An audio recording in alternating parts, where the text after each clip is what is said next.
and my hair is kind of like, you know, um, and I think about just how there was a point in time where black women would wear their hair like this, and they would go to work, and they would go to church, and they would go to school where they would teach children. And there really wasn't a lot of talk about being sleek and manipulating the hair, right? It was thick, it was beautiful, and this is what it was.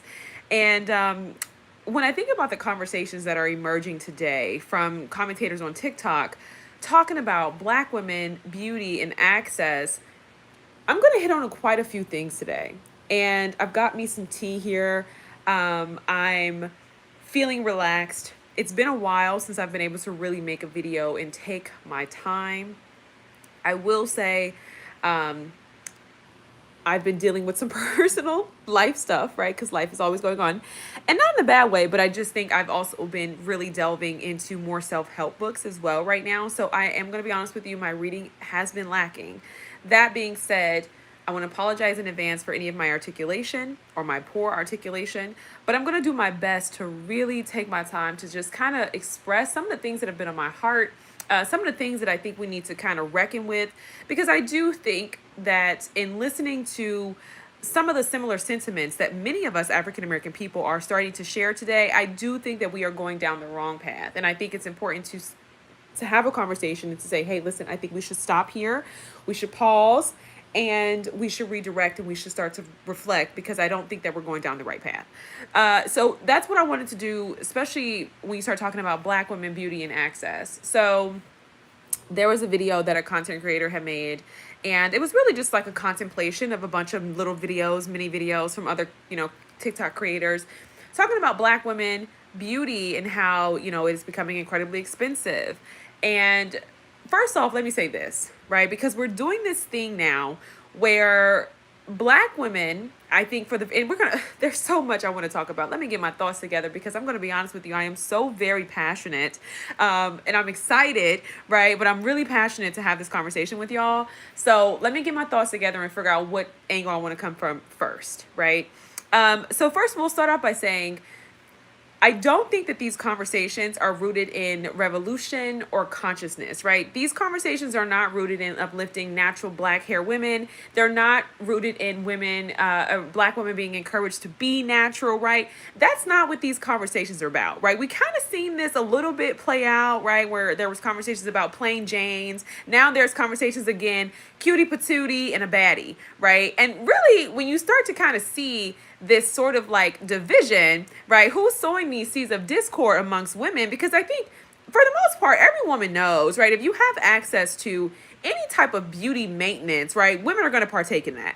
Why? Well, because women just quite naturally gravitate towards beauty, right? I mean, I'm not going to reference even an apple. I'm not going to say she ate the apple because it was beautiful. But what I am going to say is I think God designed us that way, right? It's not unnatural for men to gravitate towards beauty and appreciate beauty, right? But on average, most women love beauty, right? That's why we decorate our homes and we buy the things and so in all the ways in which we critique, beauty standards and capitalism, not capitalism, but, the beauty market that markets to women and all these different things, I think at the end of the day, women just gravitate towards beauty. And I don't really think that there's any reasoning behind that other than our genetic makeup, right? So I think it's more of an inherent thing. We like beautiful things. Women can live in a shack and make it look incredibly beautiful, right? Whereas on average, a lot of men can't do that. Now we are starting to see more men in these creative spaces. And I think even when men do gravitate to these creative spaces, it's not something that is inherent by default. So what do? We start to kind of pull the homosexuality card. We start to question this man and his masculinity, because it's not necessarily something that every man possesses. Not because it's, that men don't like beauty. It's just that on average, the average man is not someone who can take something really ugly and make it beautiful, right? That's not the way God designed it to be. So if women have access, they're going to partake in any type of cosmetic enhancement. I had a podcast where I talked to you guys about this, and I said, are women, black women specifically, starting to feel more confident because we're starting to have access to the same regimens and, routines of white women, right? We are starting to, learn about different skincare products. And I'm going to finish my sentence before I say this, because I want to put a disclaimer in here, right? I don't want you guys, let's not go off on the deep end. But I question that. I question, I notice black women are starting to feel more beautiful, but I'm also noticing that black women are playing with their face and we're doing Botox. And it's not to say that, the Marjorie Harveys of the world and black women who have always had access, right? Women from Martha's Vineyard, right, have not had Botox. But I do think on average there was something culturally, or there is something culturally understood about black women aging gracefully, right? And so now black women are doing all these things and they're having the access that white women have to beauty. And we do kind of start to see this uptick in women's confidence, right? We start to see content creators say very bold and blatant things, whether it's, rhetoric about men and relationships. And it's not a bad thing, right? I'm not critiquing that, but I'm just more so saying that there has been an uptick in confidence. And we just kind of start to look at what some of those factors are. And I think we can just quite naturally admit that I could be due to access, right? Now, I want to touch base on this because I do want to be clear. I don't think that in black women's garnering of access, whether it's material resources to acquire more cosmetic enhancements or, invest in, beauty and things like that, I don't think that that's black women mirroring white women. And I want to be very clear about that because what we're seeing, whether it's, health consciousness or, wellness literacy, right? As I personally think, eating healthy is an education, right? It's not something that everybody has, right? It takes kind of like an education to be like, oh, what can I do with these sweet potatoes and these green beans? You know what I mean? Like, and it's not to say that that's not a cultural norm, but I do think we start talking about obesity and we like to come down on black women and black people and their bodies, right? Which y'all know how I feel about it. I don't think everybody is supposed to be skinny. And that's just my take. But I already did a short on that, so I'm not going to waste my breath. If you want to watch the short, go back and watch the short where I spoke about thinness and how I, historically and even in West African culture, what am I saying? In Africa and, other countries around the world, like thinness used to be a thing of like illness and malnourishment. And in some cases it still is, right? So I don't personally think that everybody is supposed to be skinny. That's just my personal take. Do what you will with that. But, yeah. And so I do think for the first time, black people were garnering access to education and resources and understanding that we just haven't had before. And I know that it seems like such a small thing, but there is some truth in that. Now, again, a lot of nuance, a lot of nuance here because, when you start talking about the cultures and different people cultures and the foods that they eat, right? It is unfortunate that I think for a lot of African-American people, you talk about obesity and just the foods that make up our culture, the sweet potatoes with the half bag of sugar and, all these things that are unhealthy. But I think even in that, we have to have an understanding about why that is and what it was to be enslaved and to be able and have to create a meal from scraps, right? So even still, it was always a lack of access. That's why we have what we have. So it's not just that our bodies are this or that, but yeah. So back to what I was saying, right? So I want to be clear. I don't think that black women are trying to be white. I don't think that black people are trying to be white, right? African-American people are Americans. It is very much our country, right? We also have the same, type of customs, right? Mannerisms, things like that. Why? Because this is our country. This is where we've, born and raised. We've been here for generations, right? And I know, obviously when you have white supremacy, you don't really take that into consideration, right? Like black people are American.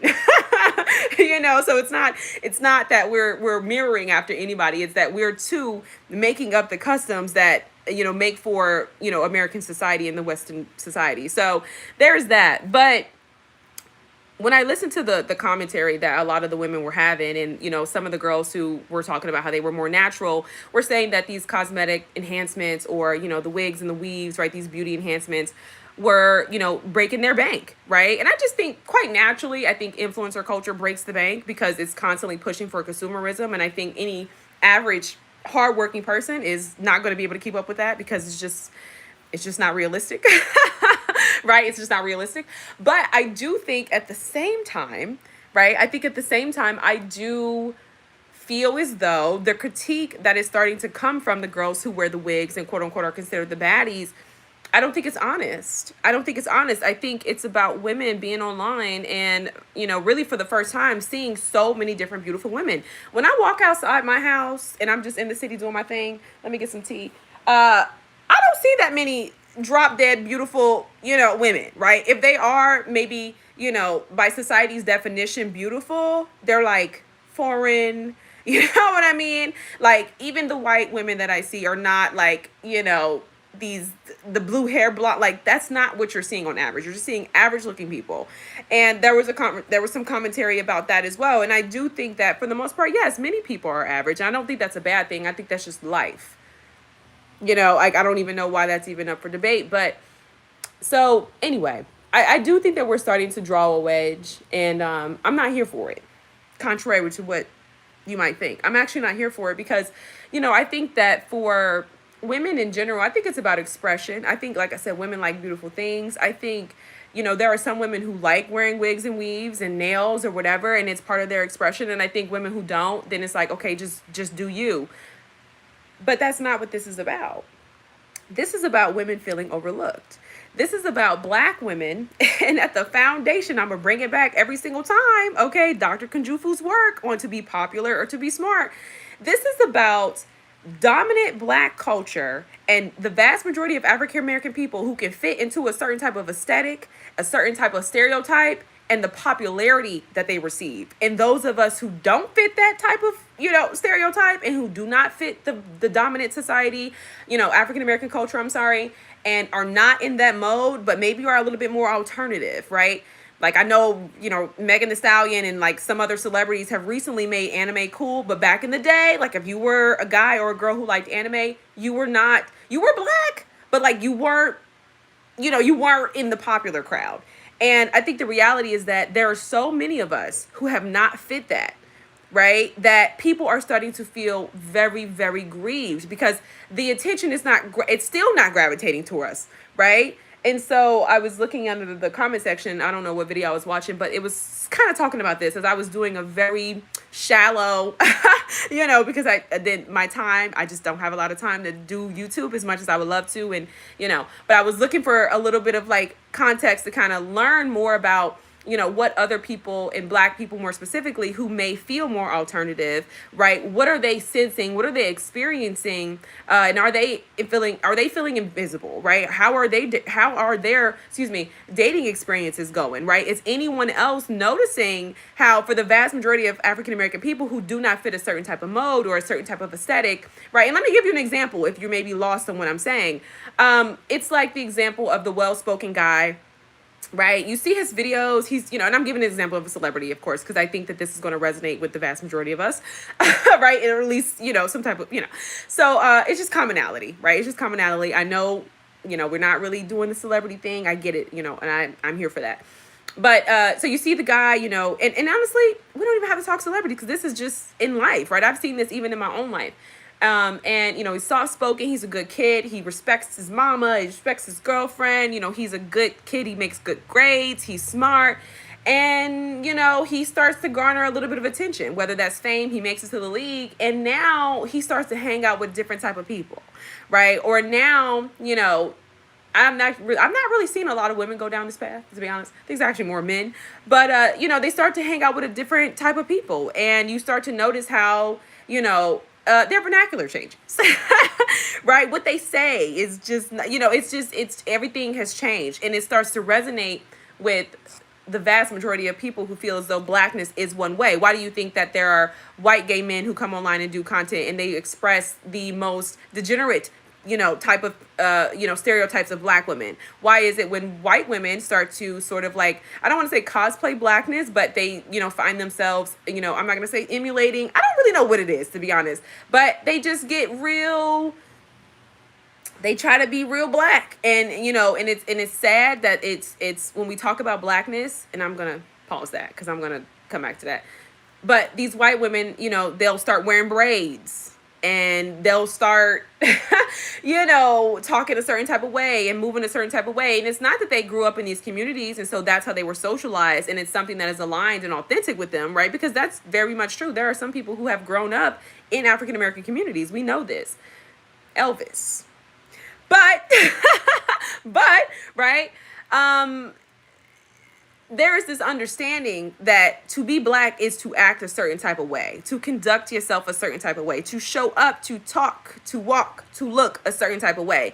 And for a lot of young women online who are not fitting that mode, who are not fitting this very flashy, and I would actually argue pretty materialistic, type of stereotype, which has been, ongoing. What I'm saying is not anything offensive, or at least it shouldn't be, because I mean, really, since the beginning of time, when you start talking about predominant popular black culture that goes to the forefront, that, is our representation, which it's our representation because black people are relegated to the media, right? And so if we're relegated to the media and mostly industries like comedy, entertainment, then just by default, we're going to try to make people laugh. And I think even in coming into comedy entertainment, we all know it's a skit, right? And so there's a role to play, right? And so that's why whenever we see someone and we're like, well, this person is, acting black, or this person is, whatever, we automatically understand what that is, right? But for a lot of us who don't resonate with that, it's incredibly isolating. And I think these are the conversations we've been having about representation for the longest of time, right? This is why,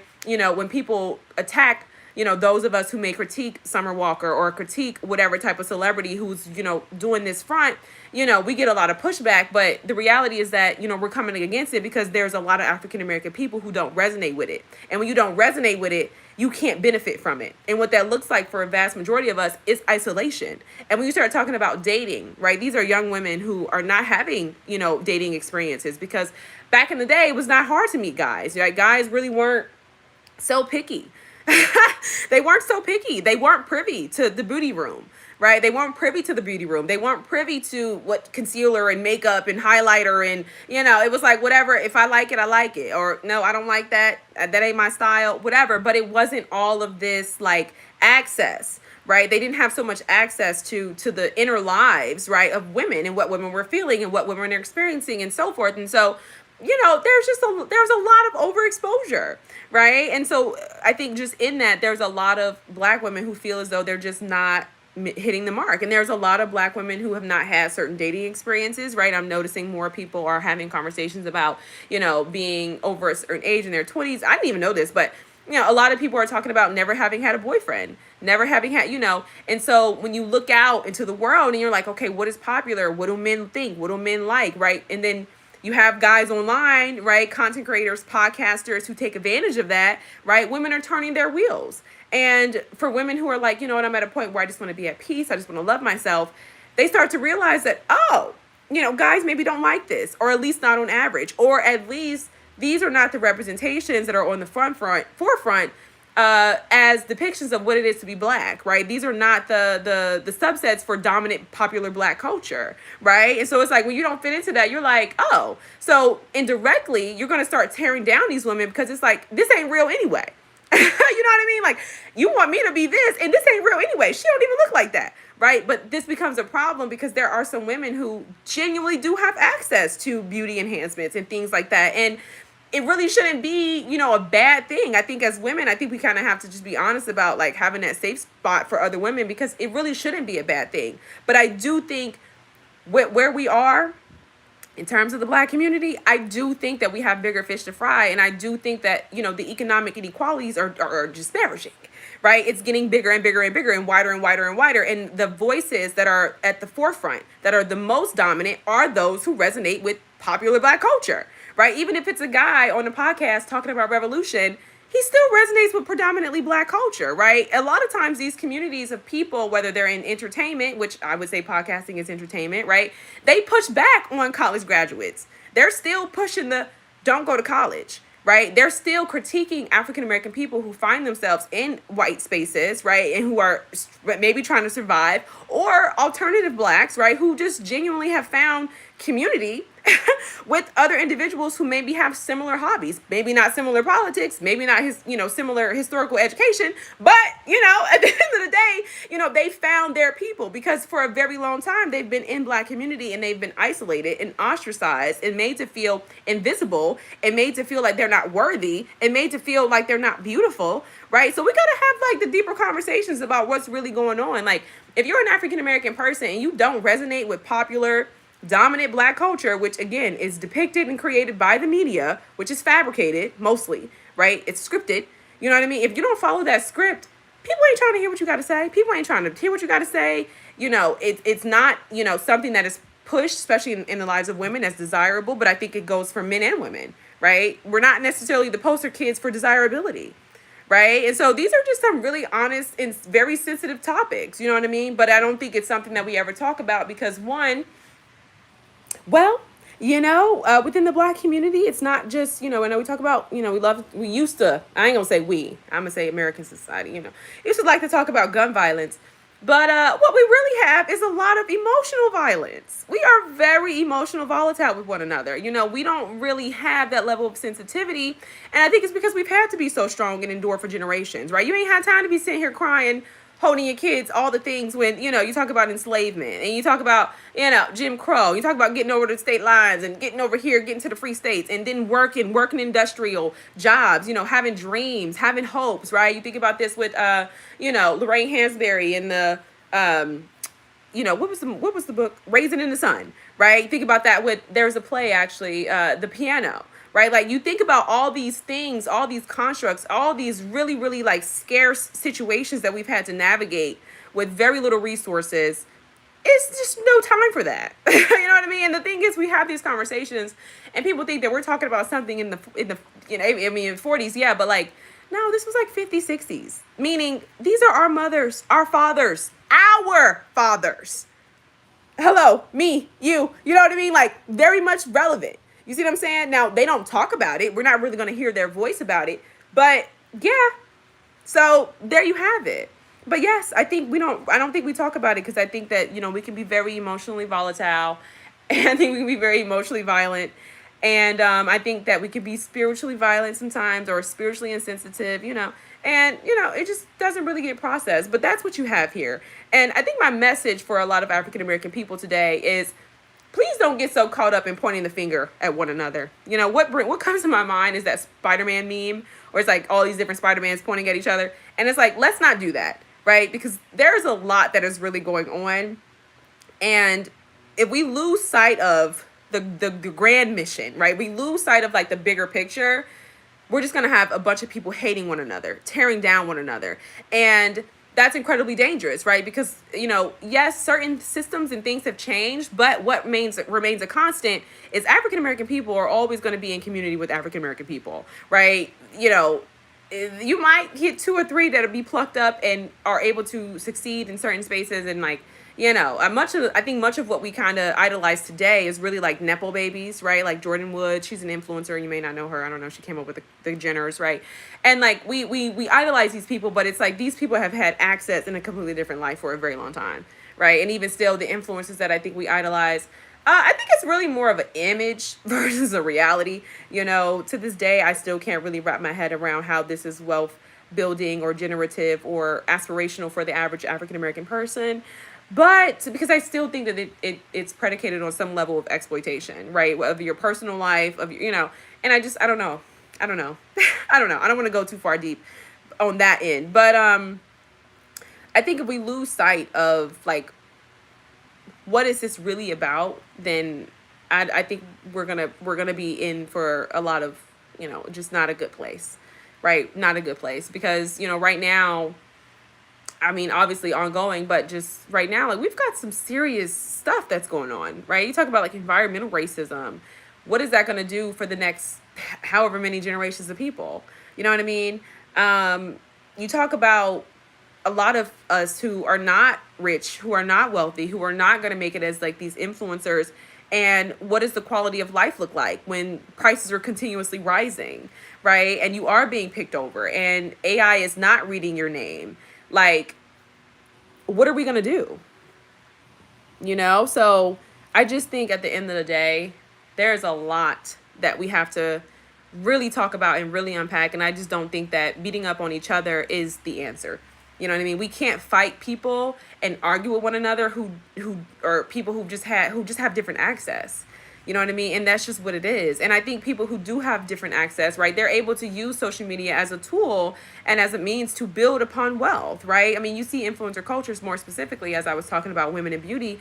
And, it's really for people who are already doing the thing, and it's a way for them to add more to their income, right? This was a really good example with Grant Cardone and Robert Kiyosaki, right? Like, and what they do is they really are able to kind of monetize on these platforms to people who are poor and middle class, right? And so it's like if you already got a little something, right? I don't know what it is about the laws of that, but essentially the money keeps coming. Right? And so social media and social media marketing and influencing just so happens to be a very lucrative opportunity at the perfect time for a lot of these people to garner more wealth and influence. So we're really aspiring to something that many of us are not going to be able to have, right? Not because you're not worthy, right, but because there's a lot that goes into that, and there's a lot that's on the back end that we just don't know about.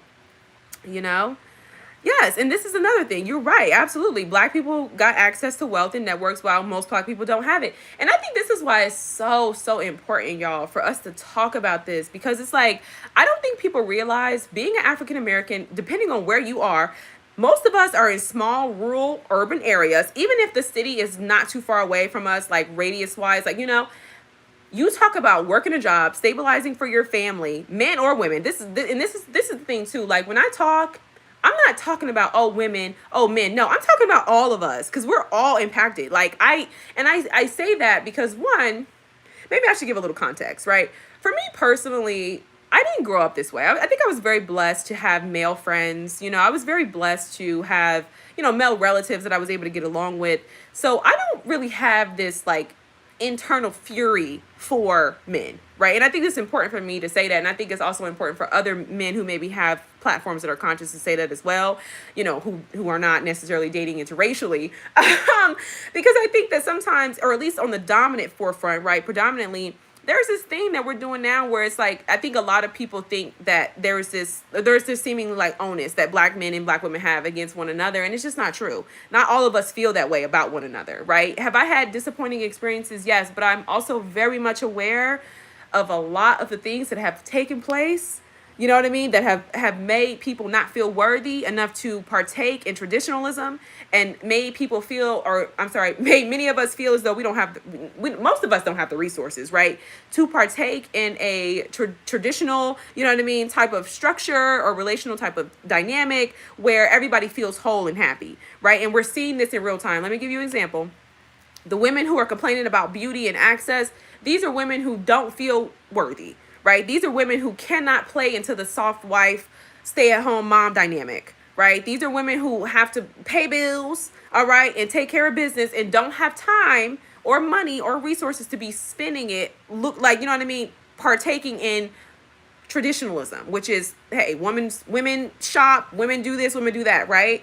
People feel outside of that. And we don't have to talk about how men feel about it, because we already know. Right. So I just think, I'm not saying, hey, relax. I ain't saying I'm poly. I'm not saying, no, I'm just saying, like, we got to really have conversations about like what's really going on and why our relationships are suffering so much. Like, so many of us are just outside of access. You take many of us, you put us in a better environment, you give us resources, everybody's going to be functional. Everybody's going to be happy. Everybody's going to be sane. Everybody's going to have an opportunity to show up and be their best selves. You know what I mean? So these are the conversations we should be having. It's not really, that we are just born with this sort of like onus against one another. That's not true. That's not true. And that honestly breaks my heart that I feel like that's just like a, main thing. So, so I think at the end of the day, we don't have access. That's just the truth, right? We do not have access. And I don't think people realize that. People who, Black Americans who have grown up, whether it's single parent homes, 2-parent homes, private school, no private school, but having parents, having community members, a village, people who really pour into them educationally, who invest in them, who have resources and networks themselves, right, who can help their kids get into certain programs. That's very rare. And I know, people are working these jobs, and I think about it all the time. Like when I'm driving in the city and I see, young 20 something, and they're living in these very, like, white or black, right? And they're living in these very beautiful apartments and things like that. And, they probably would possess a mentality that would actually maybe align with something like, I just worked hard for it. And, people need to work hard or whatever, right? But it's like, I don't think people realize like how many people just don't even have that foundation.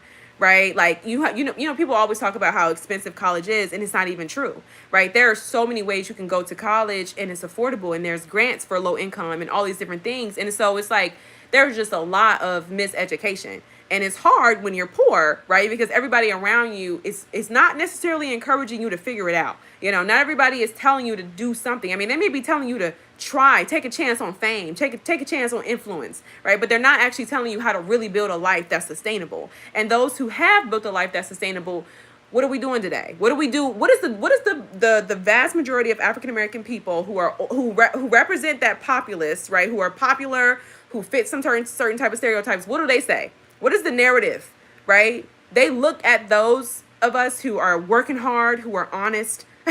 All right, I'm not gonna say they're not honest, but who are just working hard to maintain a living. They say things like, oh, y'all are, this for the white man, or that, you know what I mean? Why y'all all in these institutions, and, all this type of stuff, right? It's the don't go to college, anti-college type rhetoric. But it's like, do y'all not realize that the vast majority of us are gonna be, right? That's why, and I'm not saying that this is the sole aim, right? This is not the sole aim. Like I said, there's a lot of different reasons for this, but I just think that if more of us were focused on going to school, becoming the governors, going to school, doing other things, like, I just think it would just be a lot different. And I also know that there's a lot of environmental factors that play into this, right? It takes an incredible amount of discipline. It takes an incredible amount of focus and support to be able to go to school full time and really get a degree and continue your education to where it can actually work for you, and do something with your life. And when you're growing up in environments where there's poverty, not just material poverty, but, mental poverty, right? There's scarcity. It's incredibly difficult because everybody's looking for a way out. And you may just be somebody who is trying to make it out, but you meet the wrong person, right? And they have a different type of ideology, or they may be more reckless, or maybe they didn't have, discipline or structure. So now they come into your life and, they just on a willy-nilly, and people get, things change and our paths alter. So I think at the end of the day, I'm expounding upon a lot, but I think it's just so profound. And I think the reason why I feel the need to do it, because I feel like I've lived it and I've seen it in real time. Like I said, when we think about poverty, we always think that, it's these really, like, dilapidated buildings. And you know what I mean? There's rubble and there's, crack pipes on the floor. And it's like, we see images of New York, you know what I mean? And we see, like, and it's like, no, that's not what it is. You know what I mean? That's not what it is.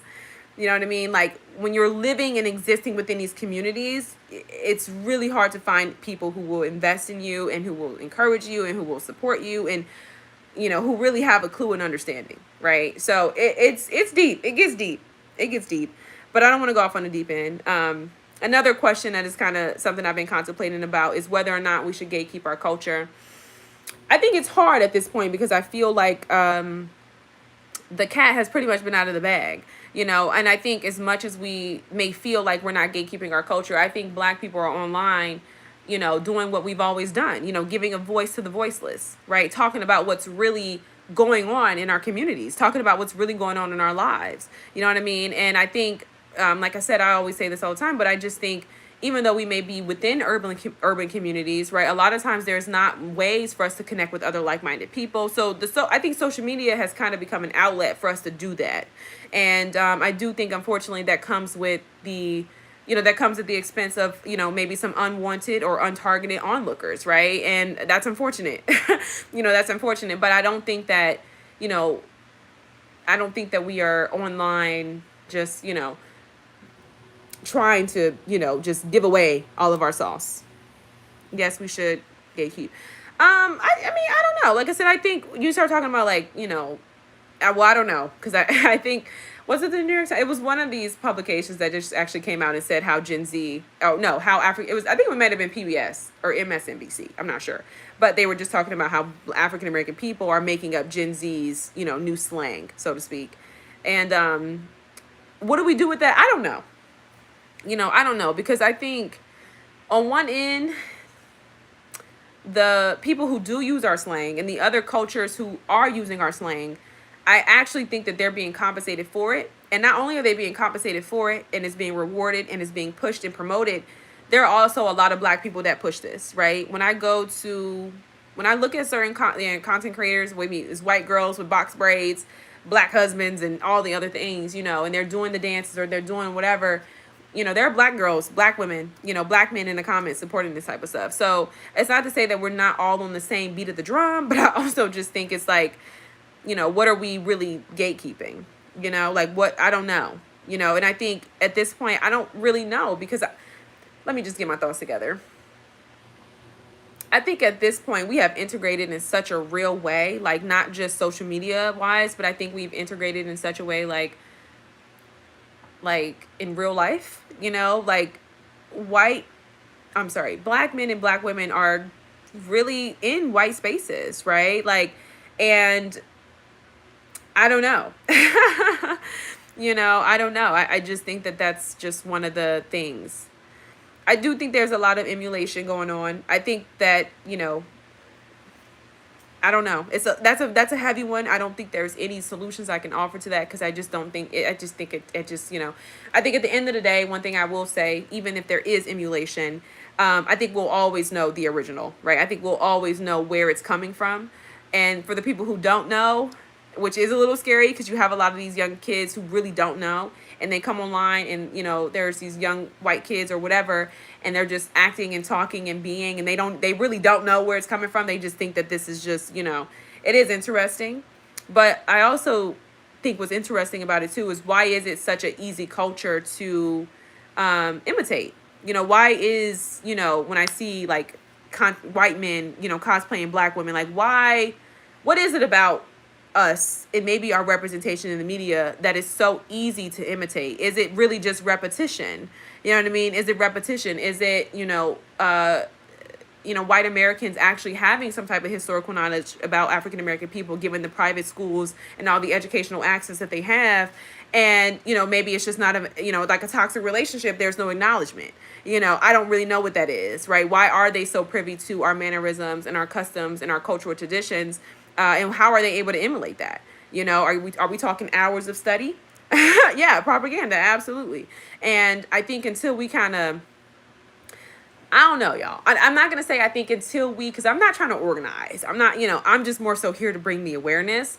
But I think there's a lot of celebrities who are just and have done a lot of damage to the point where I don't really know. Like, I don't really know. I even think about like, the most recent clip with LeBron James on the golf course with the white men, and he's really like doing it up.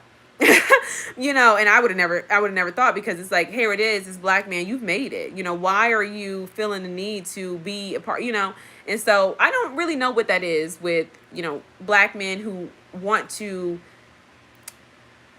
and maybe it's business, maybe it's money. I think it's greed. I don't think that black men want to be white men. I think it's greed. I think it's money. I don't think black women want to be white women. I think it's access. I think it's safety. I think it's protection, material comfort. And I think that's what makes us find ourselves in relationships where we are handing over, cultural traditions. We are, handing over our really good stuff that we may not value because we might think it's like, oh, everybody has this, It's kind of like if you're in a relationship with somebody and you're a very loving person, you're a very kind person. These things are very intangible.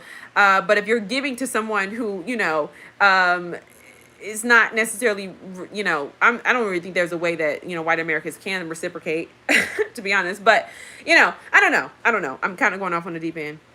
But yeah, I think that's what it is. I think it is. I think we are trying to get the money. I do think that, we should probably start having more conversations about, community in real time, in real time in our real lives, because I do think that we are really going to be up for a lot. The SAFE Act, that was just, upended. And really what Trump is doing there is so much that he is undoing that has aided African American people. And, it's going to be bad. And I think that, when we're constantly being bombarded with entertainment that distracts us, right? We may see a conscious video, but then right after we scroll, we see, a white and a black girl, and they're doing the little TikTok dance. And, it's just like, I don't know, So our community is fragmented.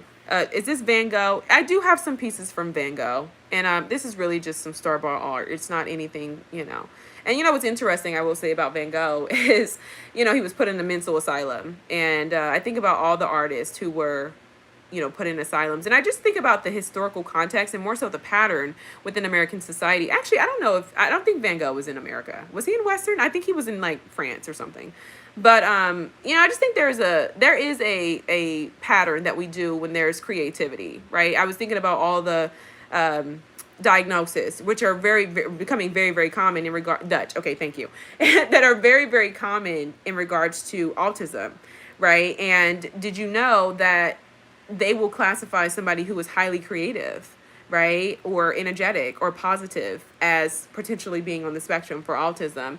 And it's not about me shaming, it's not about me rejecting, right, science or anything like that. I'm not really here to say whether or not it's good or bad. What I am saying is I think it's very interesting because, one, what happened to the gifted programs? We just completely got rid of that.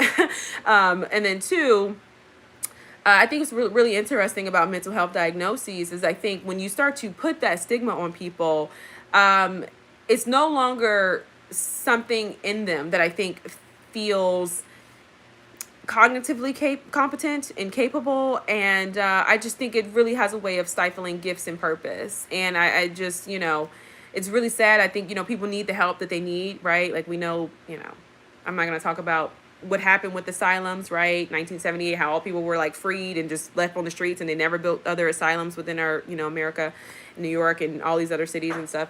But I do think that, there's really something in that.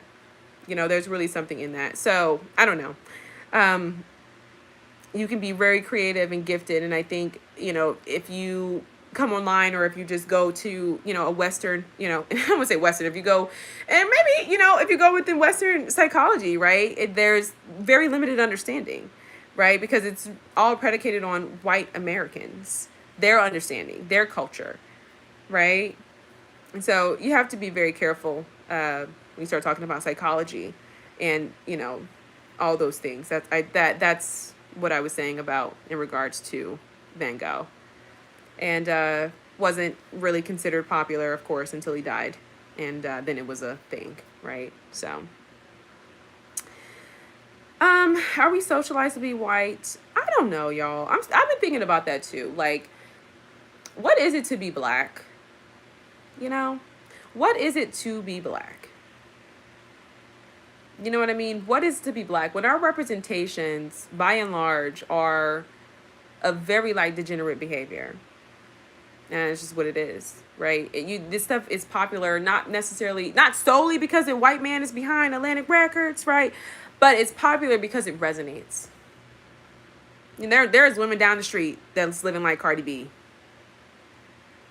You know what I mean? They got all the friends, all the, and it's not about quality. I'm not talking about they're quality people. I'm not saying they're people that we should model, but I am saying that by and large, even from a vast, high level, right? Hollywood, all the way down to the community, to the projects, all right, to the grave. If you can fit into that popular narrative of what it is to be black, things might go well for you. So I don't know. I think we do need to start having conversations about what it is to be black. What does that mean? Is it to be cool? Is it to be hip? What is it? And I'm not going so well. All right. I'm just like, hey, what is it? What does it mean? I do find that because it's being so heavily marketed, the sexy reds, that type of, I do find myself being a bit more quieter. I do notice that a lot of the African American people who have gravitated towards Trump and, Candace Owens and the Republican Party, I do think that they are people who have felt tired of this and who have felt disgruntled and who have felt rejected from the black community, right? Because they don't necessarily resonate in this way. And I think that's part of the black Republicans, right? But I don't know. I think on one level, in one aspect, I can agree that I think we are being socialized to be white, because I think just expression, right? I think black creative expression, black art, black hair, black history, is being flattened, and it's being made to, it's just being flattened. I think that's a full sentence. You know what I mean? It's like, it wasn't as significant, right? It wasn't as bad, You know, those poor people that were in those, you know, projects in the Bronx when they were burning down those buildings for the insurance money, like that was the past. Those people have died, even though it was 1960, 1970, 1989. You know what I mean? Those people have died, right? Like every really significant cultural movement and impact, whether it was AIDS, so forth, like, you know, it's like we think that these people have died. That's how they see it, you know. So I'm gonna go. I think I've made myself very clear. You know, I think I've expressed all of my thoughts. And I just want to say to Black women, you know, in regards to that beauty piece at the beginning of the video, like, don't get so caught up. Do not get so caught up in tearing down other Black women who maybe have more access, or who maybe feel like, you know, you feel like they have more access or they have more attention or whatever. You know, don't get so caught up in that, because I think just as Black women in general, I think we're all feeling that grief. We're all feeling like, am I enough? You know, if I secure, you know, and I mean, I think my experience might be a little different because I'm a little, you know, might be a little tenured, you know, you know, a little bit older than the girls, you know. But I do think that I think we've all experienced, you know, not feeling desirable, you know, not being able to sustain a relationship with, you know, a popular guy or a cute guy, or a guy that we may have, you know, found, you know, desirable, whatever. But I just don't think that that should be the, like, I don't know if we should be tearing down other Black women who do have access, you know, whether, you know, they're educated, whether they're influencers. Like, I don't know if that's the solution. You know, I just don't know if that's the solution, you guys. I just think,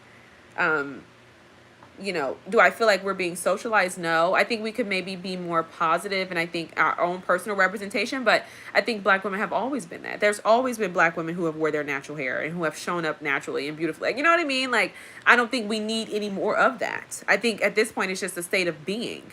Be you.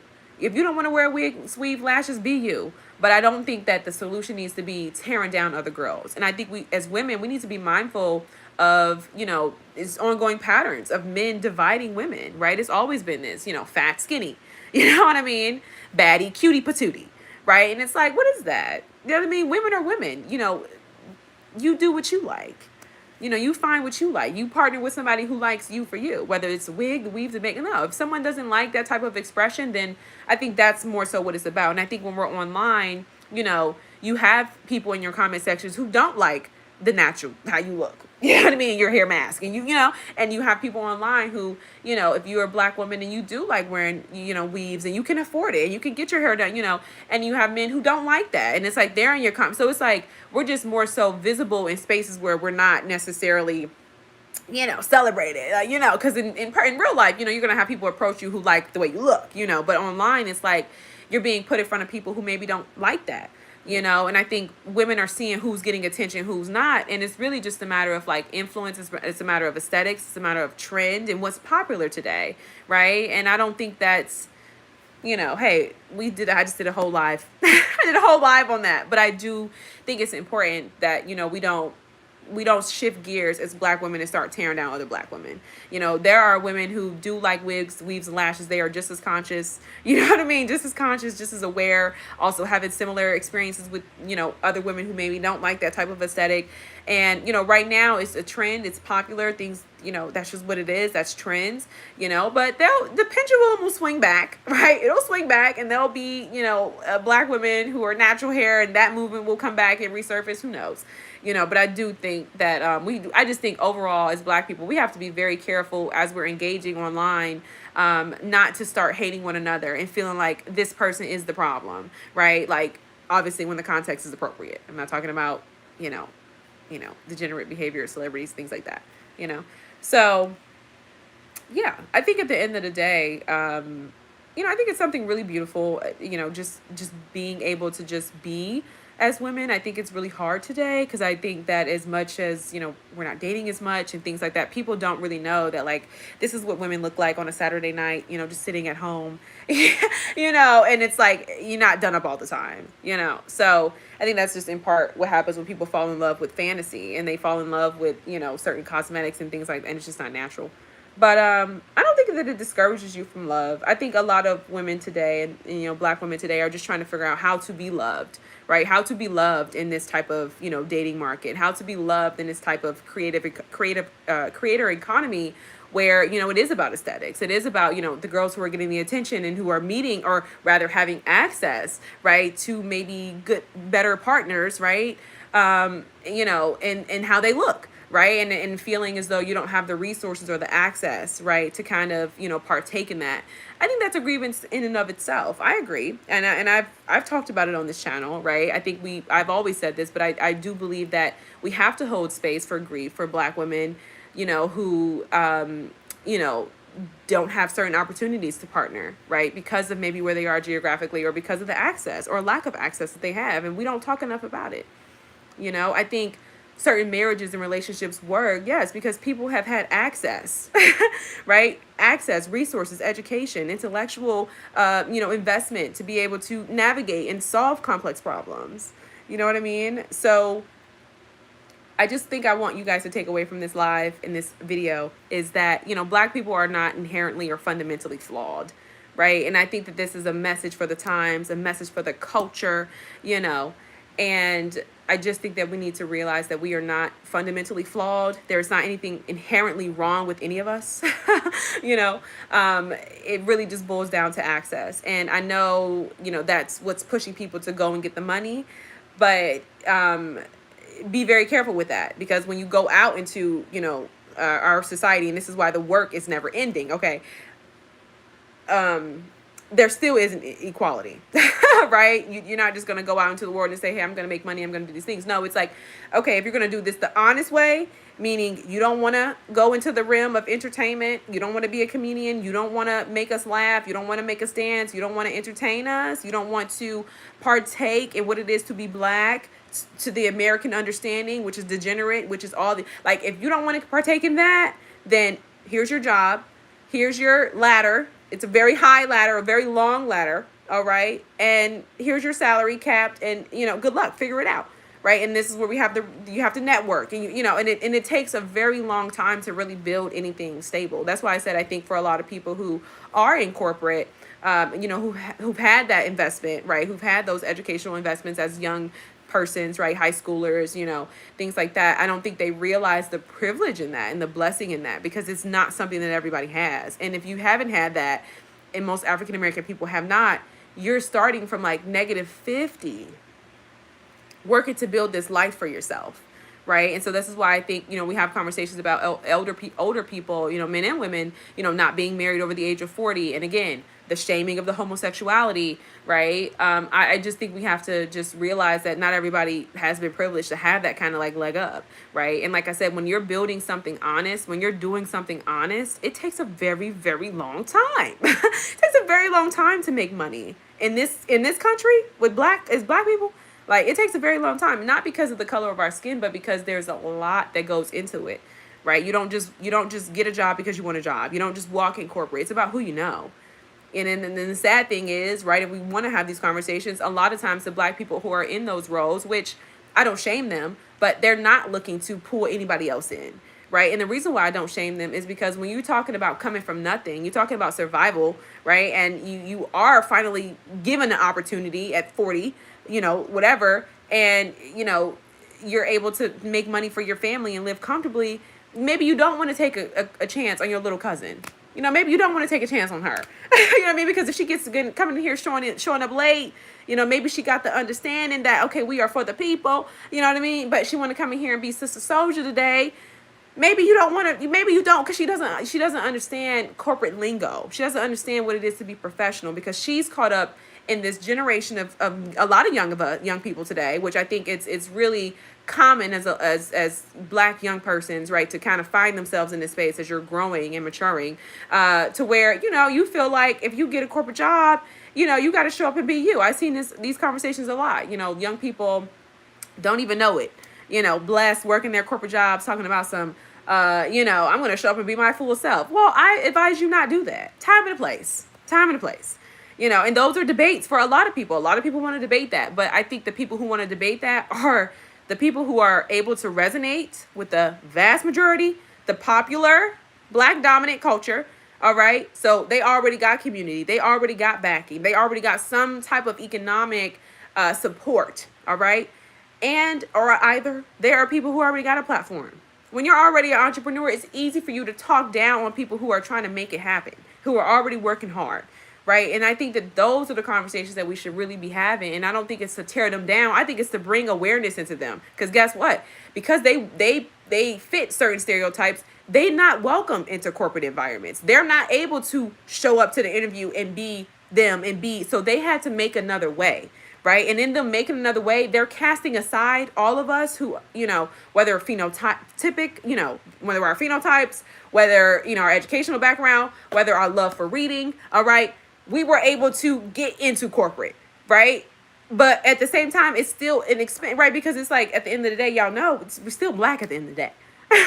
So it's unfortunate for us because it's like, okay, I want to partake and parlay with my people, all right, but it's like we can't get along for some reason. It's kind of like it's either or type of thing, and we're mad at the wrong people. We should be mad at the people who have put us on this path to say, hey, listen, you're either going to do this, fall in line, build your freedom, work for your freedom, right? Work your corporate job, save your money, then maybe branch off and do whatever.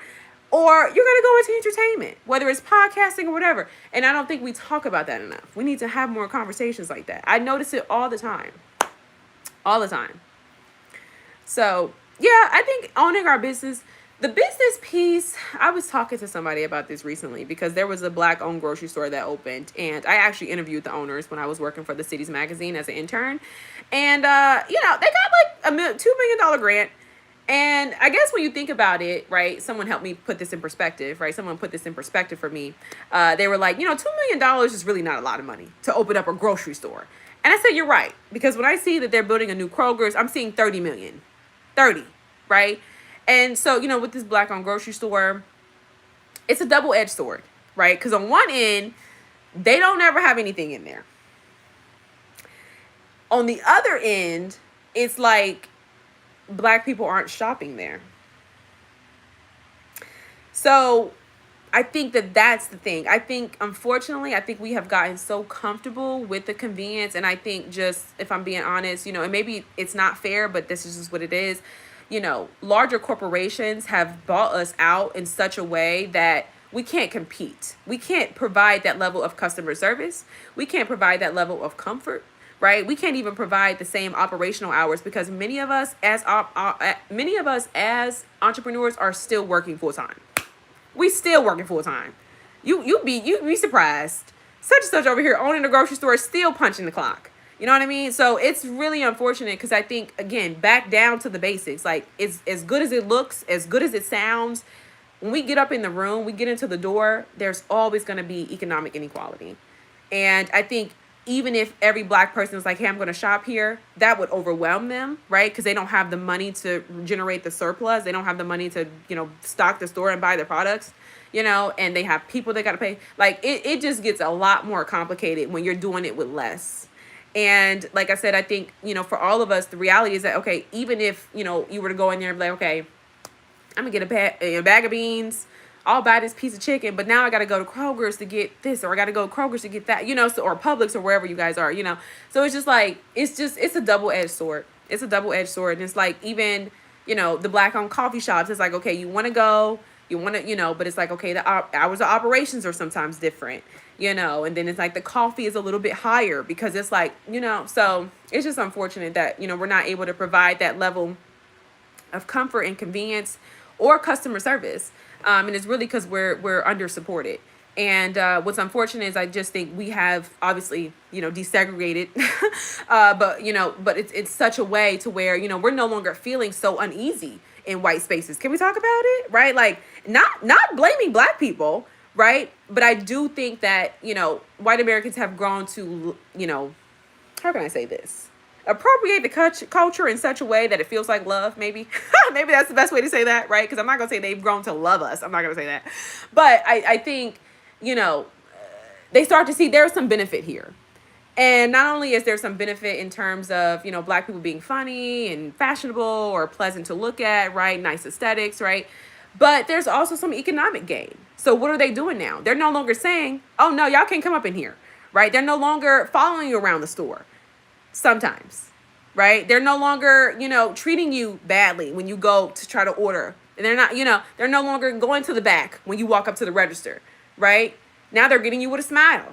Now they might use a little bit of slang on you. They might be like, period, when you order your coffee. So it's just like, it's different now. Before it was so much discomfort in these communities, we were willing to, I'm going to go over here. I don't care if they open 2 to 5. That's when I'm going to be doing my work. You know what I mean? Because it's like, I'm not welcome here. Right? So that's another thing. So it's just, I don't know. It's really hard to say. I think it's such a lopsided, up and down, very unfair thing. But I know that that's just the truth. I know that that's just the truth. Yes, absolutely. Yes. We do have huge spending power because we don't have enough to build anything. I think that's another thing too. And this might be a little bit left, and maybe it's not my most popular opinion, but I think, we put a lot of pressure on Black people to build businesses, and we put a lot of pressure on Black people to do this and that with our money. And sometimes it feels a little unfair. Sometimes it feels a little unfair because there aren't enough Black-owned businesses to provide what we need.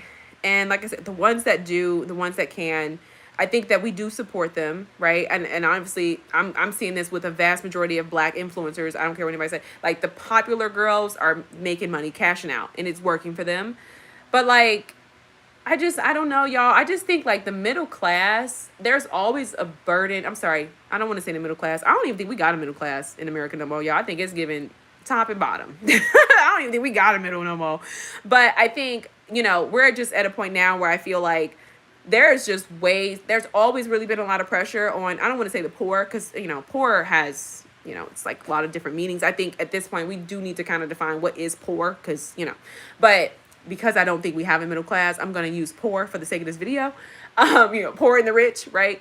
Or at least that gap is widening so much so that it is really giving you're either poor or you're rich. But let me stay focused and get to my point.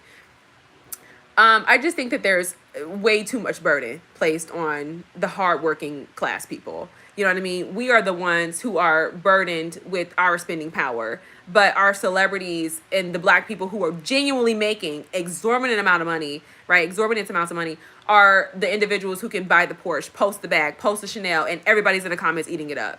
Not enough. They're like, and again, guess what? The onus is still, right? That burden is still placed on middle class people to critique it, to make the videos, to cultural commentary, to deal with the backlash from other African American people who view this person as aspirational, like a freaking, like who are gonna come and defend their idol, right? Like, it's a losing game for those of us who may not be in that upper echelon of like rich, wealthy, whatever you want to call it. Because like I said, I don't think we have a middle class, and it's not fair. It's not fair. It's really like, darn if we do, darn if we don't. You know what I mean? And I just don't think it's fair. And I think even when they do things like, LeBron James and the school and all those different things, like, there's still not enough pressure on the necks of the people who really can make the changes for our community. You know what I mean? It could be easy for them to put 30 million here, 30 million there in a grocery store, and then do it over and over and over and over again. But they don't do that. That's not their focus. And as much as we're like, we're going to boycott the NFL, we're going to do all that, it doesn't matter. Because you know why? Because those of us who are at the bottom, we don't make the changes. We don't make the changes. We could be like, you know what? I'm gonna boycott the NFL today, and we don't have that type of power, right? Because the power is in the influence of the ones who have the money, right? That's why we could simultaneously talk about CTE, and then Jay-Z can come out and all that right there go into the gutter. We ain't talk about that no more. You know what I mean? So it's just like, I just don't think that we have that type of power. It's like, that's why we could boycott Target, and then someone can come out, famous celebrity influencers still shopping at Target. Like, we don't have that type of power anymore. Before, the strategies that we were able to use during the civil rights, that stuff worked because there wasn't this huge divide, right? Black people, whether you were a doctor, a lawyer, a teacher, all right, a surgeon, okay, an entrepreneur, like, we were all together in the same community. You weren't all the way over there you weren't all, like, everybody was here. We were here. And so we were able to unify, and it was like strength in numbers. Now, the influencers over there, the beauty girls are over there. Y'all talking about it today, right? The cutie patooties over here, the beauties over, the baddies over here. the rich guys are over here, the broke guys are over there. You know what I mean? Like, so now it's like we don't have that power anymore. So that's why I always say that advocacy needs a reform. I think that our former leaders have carried us as far as they could go. And I think because we've been lost and kind of distracted and divided, that I don't think that we are unified in a way that can really bring about some sound, real change. Because I don't think we have the strategies for it, right? I know a lot of times we do brainstorm, but I don't think it's effective, right? It's not effective. You have sort of like these radical leaders who will come out and, like I said, they may be persons who are able to, resonate with, the dominant African American, representations, right? And they talk about this in a very radical way. Like, we're going to be very radical. And it's like, it's not effective. It's not effective. One, because when you start to kind of listen to some of what they're saying, there might be some misogyny up in there.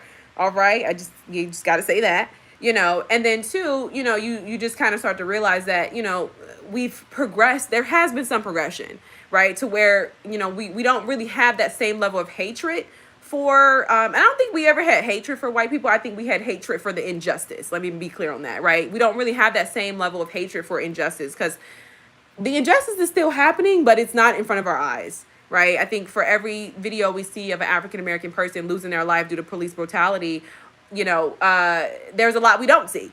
Where before it was very communal, it was very close and proxy, like it wasn't hard to find, and then with AI, like, you don't know what's real, what's fake, and jobs are looking up things now. Our jobs are online, some people's jobs are online, but, some corporations are looking into that. We know Black doctors and therapists who have worked their whole lives have lost their licenses just due to the social media, type of thing, y'all. So it's heavy. It's heavy. It's not easy at all. Yes, they love us, but want to sell to us.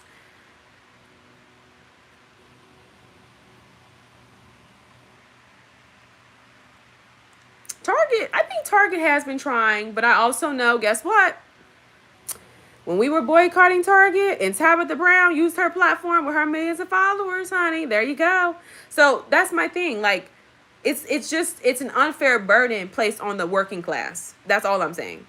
Right? And we don't have that level of influence. If Tabitha Brown would have been like, you know what? Yeah, pack it up. We all leaving Target. Tabitha Brown didn't do that with her platform. Black celebrities don't do that with their platforms. They don't do that. And then it's like, you have compassion for them to the extent of like, dang, I would hate to see this person lose it all, because I know what it's like to be materially impoverished, right? We're all trying to make it out. We're all trying to live a comfortable life. We all want the American dream, right? And so you don't want to see Tabitha lose it all. You don't want to see her have to go back and DoorDash. Well, she probably wasn't going to have to do that. But, you don't want to see that for her. But at the same time, guess what her success came at the expense of? You and me.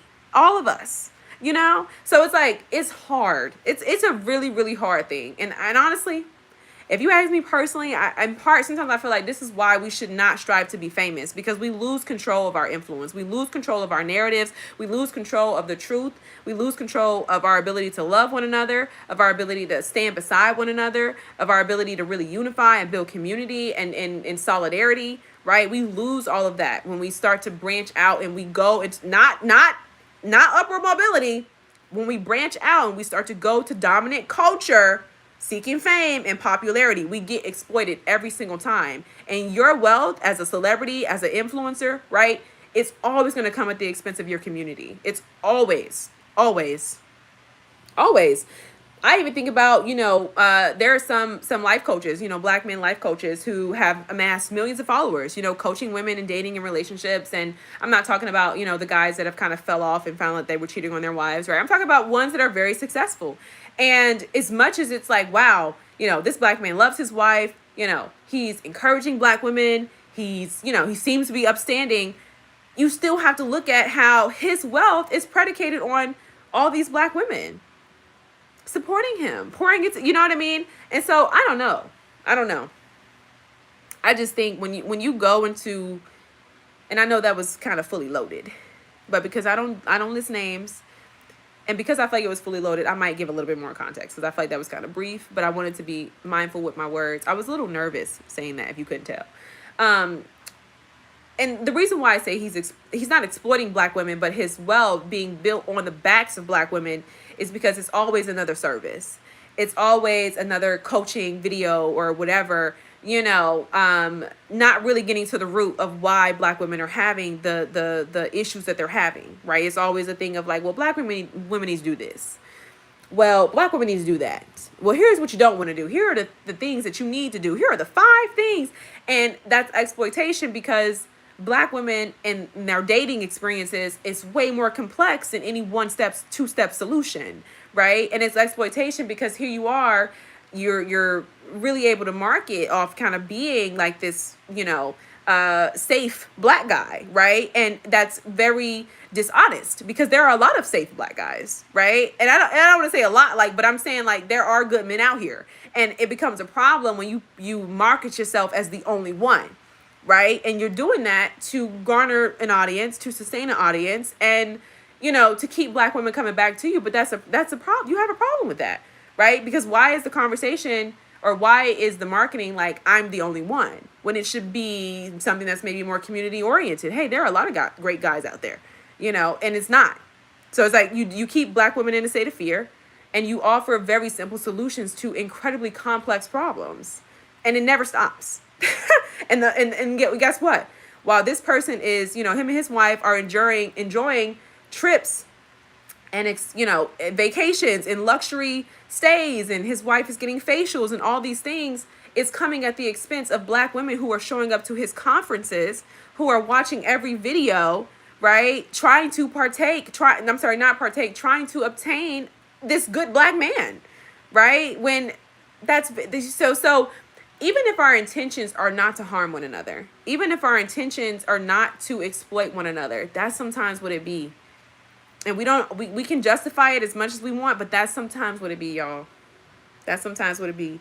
And it's not that people are bad. It's not that, and that's why I said this is why it's such a double-edged sword. And no matter how you slice it and dice it, the burden is put on me, because now I have to sit here and say, do I want to make a video and attack this or critique this black man because he's exploiting these black women, and this ain't right. And the only person who seems to be benefiting from it is him and his wife and their Porsche and their AMG and their kids going to private school and whoop-de-whoop, right? Like, you don't want to do that, right? But at the same time, it's like, okay, you're amassing all of this wealth based on what? Like, these women aren't getting married. You ain't setting up no seminars to help these women like, what? So it's like, it'd be like you be scratching your head low key, because it's like that's always what it is. Same thing with celebrities. Same thing with some of the influencer girls who are kind of like celebrities, right? Cardi B, doing her thing. And I hate to use like Cardi B, because I think there are more low-key celebrities, but I don't know why I just don't feel the need to like list their name. Like certain influencers, I don't want to list their names. But and it's like girls who kind of model a similar lifestyle. And it's like they're getting to the money, but it's like, at what expense? Because then you'll see these women and like little kids will be walking up to them. And you have young women who maybe have never had access to role models or sound advice or guidance or anything. And they're taking their sons and their little daughters, 5, 6, 7, to go meet these people. And it's like, as a person who's famous, like Cardi B, these influencer girls, like how do you sit with yourself with that? Knowing that this is somebody who, she's 22, 23, walking up to you being like, with her 4-year-old, 5-year-old that knows you, who've seen your nudes online, because that's what they like. So I don't know. I don't think any way you slice it or dice it, I think the onus is always put on us. And I do think that there is some level of exploitation that's going to take place whenever black people are relegated to entertainment. And it's always going to come at the expense of the working class. And the working class then has to do the work to free the people, to keep the celebrity safe, to protect the image of black people, to help the community. You know what I mean? And we are the ones who don't even have the time or the resources. Sometimes you do want to just get off of work and go enjoy whatever you got to go enjoy, and you don't get that, because it's like, oh, well, black people are spitting this, or black women in wigs, like, and it's just like, it never ends. It never ends. So I don't have any solutions. I'm not branding myself as like, solution based oriented, whoop-de-whoop. I'm just saying, I'm just saying that, hey, this is what happens. And it doesn't matter how you slice it or dice it. That exploitation is going to be there. It's going to be present. You can find it in many African American people who are within that space of entertainment and fame, and it's pretty consistent. It's pretty consistent, and it's unfortunate because, like I said, if that's not the path you want to take, you're on a very long, narrow, and might I add again, long path to financial stability. I ain't even say freedom. You just go ahead and add a whole nother trail to that. You know what I mean? You're on a long road. Long road. You're talking years of education. You're talking some debt. You're talking, modest means, modest living. You're talking potentially sacrificing relationships. We don't talk about the grief of that. You know how do you understand the grief and not being able to have a family, not being able to have a wife, not being able to have a husband, not being able to have children, not because there's something wrong with you, but because you have to survive. Because you have to survive. It doesn't matter if you're going to school to be a lawyer. You have to survive. You have to protect what you're building because you don't want to be a stripper. You ain't trying to be out on the front lines, and it's like, I don't think we realize that. We're not fundamentally broken as people. No. It's not true. We don't need solutions on why it's not working. No, this is what it is. You don't have time. You don't have time for that. It doesn't matter if you started early. Okay, got your BA at 24. Now you got to work corporate. You got to learn corporate. You got to know the professional. You got to learn how to conduct yourself, how to show up, how to make the connections, how to get out of a dead end job, how to stay in and then you add today, right? You talking AI. You talking about a system. I mean, because before they might be able to look at your application and be like, Khalil, no. Right? Keneal, no. You know what I mean? But AI is reading it like, no. Mary Beth. Okay, yeah. Mary Beth, this is a good one. Send this one over.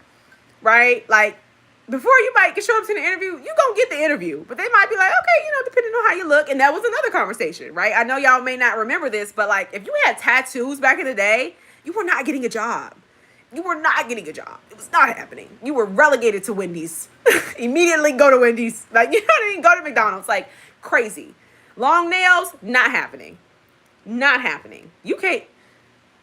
I don't even think we understand what those who have come before us have endured. And that's why, in part, I have a problem with, like, this younger generation being a little disrespectful to corporate. Because, like, I don't think you guys understand. Anyway, we didn't used to be able to get these jobs. The ones that we take for granted, the ones that we feel that are not popular, right? And in a minute, we're not going to have these jobs because I know we're laughing and, we're online and our brains are just like overstimulated and just all these things. But like AI is doing the work. Trump in this administration is doing the work.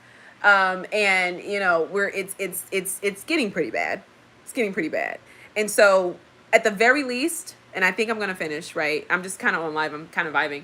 But like at the very least, I just think we can have compassion for one another as Black people. That's all I got to say, honey. That's all I got to say. If nothing else, let's at least just have a little compassion. Let's have a little compassion. I'm not saying we shouldn't critique, certain behavior because I still be feeling some type of way when I see, and I'm in, very small town. There's no reason to be walking around looking a certain type of way, moving a certain type of way. And I don't want to go there because I've reached a point in my life where I no longer care. Like, I don't care if you want to look like that. That's how you want to look. If you want to walk outside with no clothes on, I don't, but it's hard to have the conversations because it's like when you know the byproduct of it, the byproduct of the very thing that we're promoting results in an average Black woman being exploited. We know that, but like, we don't talk about it. And I don't get it. I don't get how women can praise that when that leads to exploitation. Like, I don't get that. And we talk about desirability. I honestly think we've got to the point where I think the way, men's brains are being wired, it's like, you talk about access and options in social media, and women in California who have access to amazing skincare, right? Vegan restaurants, fresh sun, clean water, right? All these different things. And like that's one dynamic, right? That's one facet of it. But I don't think we talk about like perversion and like nudity and it being so readily available. And I think that definitely does something to somebody's brain. I think so much access alters your brain in just the same ways that social media has altered our brains. You know what I mean? We know this, right? Like I have to pull myself off of social media to say, no, sit down, read a book, sit down. No, we need to read. We need to step back. We have a purpose. We have things that we want to do, right? This is a distraction. You never wanted to be a beauty influencer. And I'm talking to myself, right? Because y'all know I was in the on my community page, like, should I be a beauty influencer? And it was like, no, not because we can't, but it's like, because that's not what we're doing. We're not doing that. But it's like, when you're online, you just eat it up. And you will so easily waste so much time and you will be so distracted from your goals. Because like I said, if you are not going into the realm of entertainment as an African-American person who eventually is going to have to exploit your people, all right, you got a long road ahead. So you got to buckle down. You have to be focused. And, you think about, those people who did go to college and they do have PhDs and it's very commendable, very respectable, very admirable, right? And yeah, I mean, it's like that's a lot of isolation. I'm sure they probably haven't had a boyfriend, right? I'm sure they probably never had a girlfriend. You know what I mean? That's a lot of like locking in, but that's what it takes. That's what it takes. If you are not trying to be out here exploiting your community, okay, and being relegated to the realm of entertainment. So those are your paths. You can sit idle and do nothing, right? You can always sit idle, do nothing, and go to church and, blame it on God and religion. But at the end of the day, the bills are due. So I'm not going to recommend you do that. You know what I mean? I'm not going to recommend you do that. But, I think we just have to be aware of like the paths. And I think we have to be aware of just what each and every one of us is dealing with in this culture, right? Where never before have we been privy to the wealth of white people, right? You used to be able to drive in the community. You'd be like, okay, yeah, this is nice. You know what I mean? On your way to, whatever. And it was like, you felt that injustice and you grieved it a little bit and you wish your mama or your family had that big house, but you got over it. But today, this wealth is in your face and it's in your face constantly, right? You're in the living room with these people every day and you're going to feel like there's something that you're doing wrong because it's like, I too am worthy. I too am hardworking, but what you don't have is the context. And I know we throw that word around so much, but it is important. You know what I mean? You have no idea. And, for the individuals who have just lived these lives, they don't understand it either, right? When they meet you as an African-American person, they don't see what your family, your generation, what Black African-American people have endured. What they see is somebody who makes them laugh. What they see is somebody who maybe is a little bit more soft-spoken or, they don't see the fullness of you. And so when I think, you talk about integrating into these spaces, I think it's important for you to show up and really be who you are. That doesn't look like, stereotypes, right? It doesn't look like trying to be anything. It's you showing up as you and being confident in who you are and knowing who you are, because we're just living in a world today where, I think even the people who may know it, and, I'm not going to say too much, but I think, the longer you be in these spaces, people are going to let you know. They're going to let you know they might not really be too passionate about what you got going on, So I just think at the end of the day, I'm going to go. But I think now is a call to compassion. There you go. It's a call to compassion. It's a call to understanding. We are not in a good place as African American people, despite what the media is depicting, and it's always been that way. It's always been that way, right? Things are pretty bad, and I think this shouldn't be anything taboo, right? Something that comes to mind is what happened with Katrina. And all the news broadcast and everything there. And for some reason, people were desensitized to that. You see what I'm saying? So you have to always understand our lives and the way the media works and is controlled and governed. Like, it'll never show the fullness of us, right? And so when, other races and other cultures are seeing African-American people and they're appropriating our culture, understand they don't see the fullness of you, right? This is not admiration. They don't see the fullness of you. Right. That's why when you start getting into some of the complexities and start dealing with some of the more historical context and the things, they don't want to hear it. It's too heavy. They can't hold it. Right. And I'm not talking about Oprah. I ain't talking about the Oprahs of the world. I just think at the end of the day, we have to, I don't know. I don't want to say we got to find different role models. I think, anybody on this channel, we're at this age where we grown. We grown. Like, I think we have to get past the narrative of like, oh, I didn't have a role model. We got to get past that. All right. If you ain't have a role model, that means you went off on the deep end. You was rebellious. You did all the things. So you should clearly know what does not work. All right. And we grown now, and we got to move the needle forward, and we have to live, and we have to learn. We have to take it. We have to make it purposeful. We have to help other people, and we have to move accordingly. Right. But the conversations about how who wasn't there and who wasn't there, most of us didn't have the fullness that we deserved. All right. And that wasn't because there was something wrong with us. Right. And so if we're going to talk about it, we're going to talk about it. And plus, due to the declining birth rates and the economy changing. Yeah, I've heard a lot of people talk about that too, like the birth rates and things. And I'm going to be honest with you, I don't think I'm really a statistical type of person. And it's not like I'm apprehensive, but I just think it's maybe I am a little apprehensive, I think, when it comes to certain statistics. Because the thing of how I feel about statistics and what I've seen in like people using statistics is like, it just really depends on who's depicting, who is, demonstrating the data, right? Like, I think depending on who is presenting the statistics, it seems to be something in which people use statistics to fit whatever argument that they're trying to make. So right now, I know that this argument in regards to the declining birth rates of white people has been predicated on the argument that like we are the majority and white people are the minority, and all of those things. And so I've never really learned a lot about it. It's just narratives I've heard. And so that's what comes to mind when I see that. I'm not saying it's wrong. And I'm also not saying, I'm right. I'm just saying, I don't know. But that's my only understanding of that statement, or what people are saying about it. So, and they might be declining in birth rates, right? You talk about the normalization of abortion. There's this book. It's so good. It's called Subverted, and it's by Sue Browder. And this is such a big idea. Let me try to breathe, because I'm honestly excited, but I'm passionate, and I do that sometimes. But she talks about how she was an editor at Vogue magazine years ago. I don't want to say it was not given the 40s, but it was maybe 1950s, and she kind of seen how Vogue started to craft these narratives about women and women empowerment.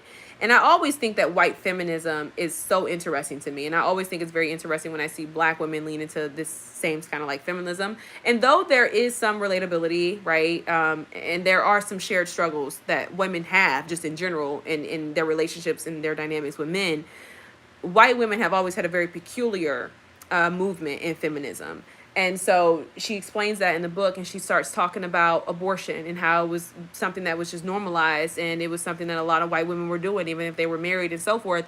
And I don't want to go too far off the deep end, because I just think at this point, this is a little bit of a chit chat video, but it's such a good book. And I just was so taken back by that. One, because, we like to think that there is some boogeyman out there.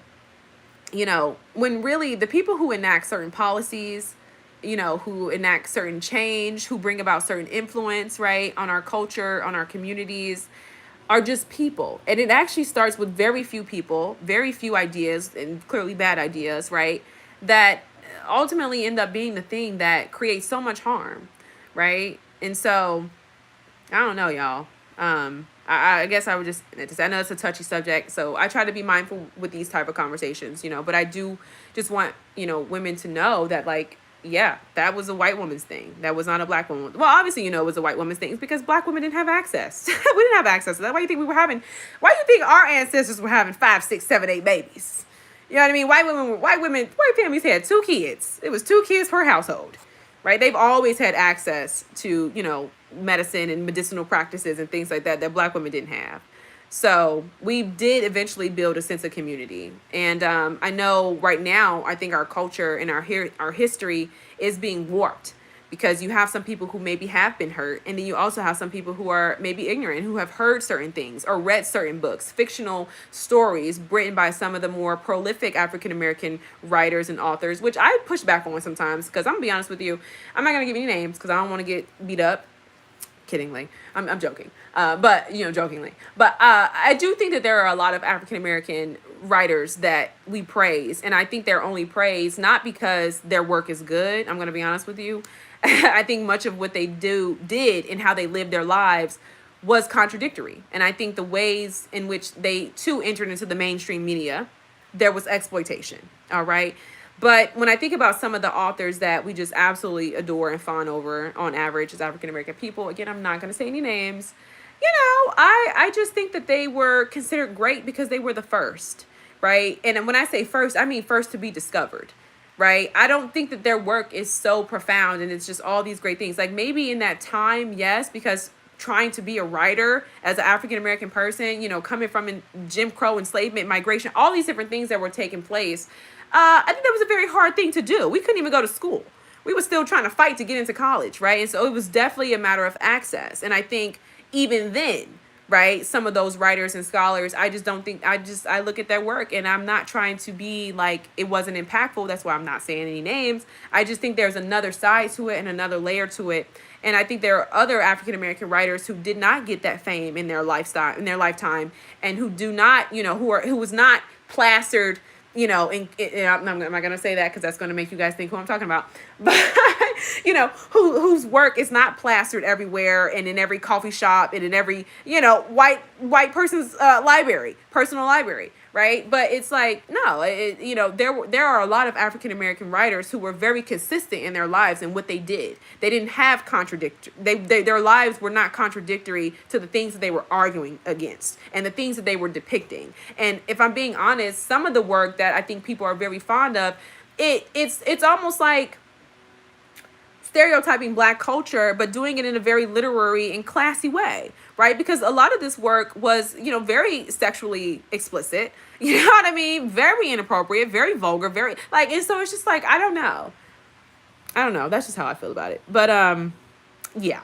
So anyway, Sue Browder, it's subverted, and, just talks about the movement, white women's movement and feminism.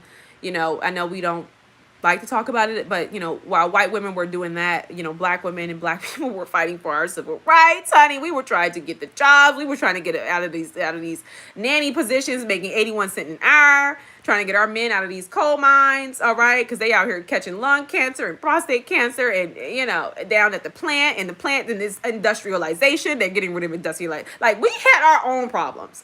So that's why when you guys talk about statistics, when we talk about history, it's always important, like, who's telling the story, right? Because very real things were happening at those times. But for many African American people, and I think that's why, it's unfortunate to tell it like that, especially because I think, we like to think of America as unity, or at least most white people do, and, maybe some Black maggots.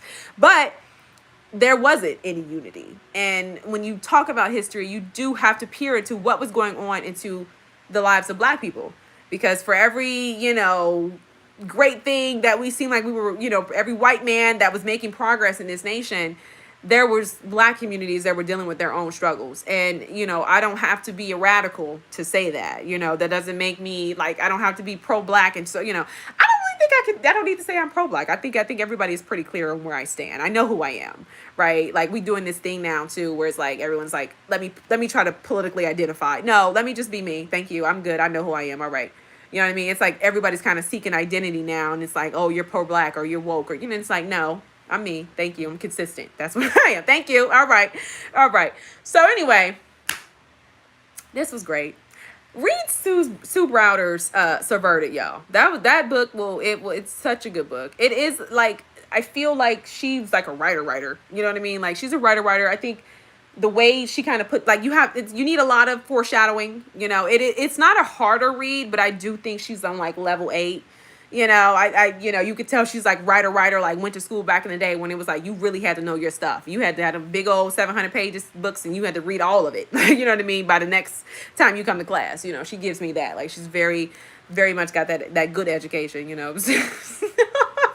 There was no lowering of the bar, but it's a good book though. And it just blows my mind to just think about how movements start and how women start to be influenced, by things. And, we start to think that we're just it's just the way it is, and it's not, and I think it's important for Black women to know that more specifically because, like I said, they were having abortions. That's why the nuclear family, and it's like perfect, and she's got the cute little apron and the nanny and all these things, and it's manageable, right? That's the thing we love about, when you talk about white supremacy and how it's depicted as perfect. Well, it's not perfect, it's manageable, right? There's enough resources, right? It's one man, one wife, one child, one son, one daughter, you know what I mean? And when you look at Black people in Black, in our culture, on average, it's, one woman or one man and 7 kids and 8 kids, you know what I mean? And, some people I was going to finish my sentence because I said this and I didn't finish what I was going to say, but I was going to say, we look at that and we say, this is unmanageable, this is chaotic, they need government support, all these different things.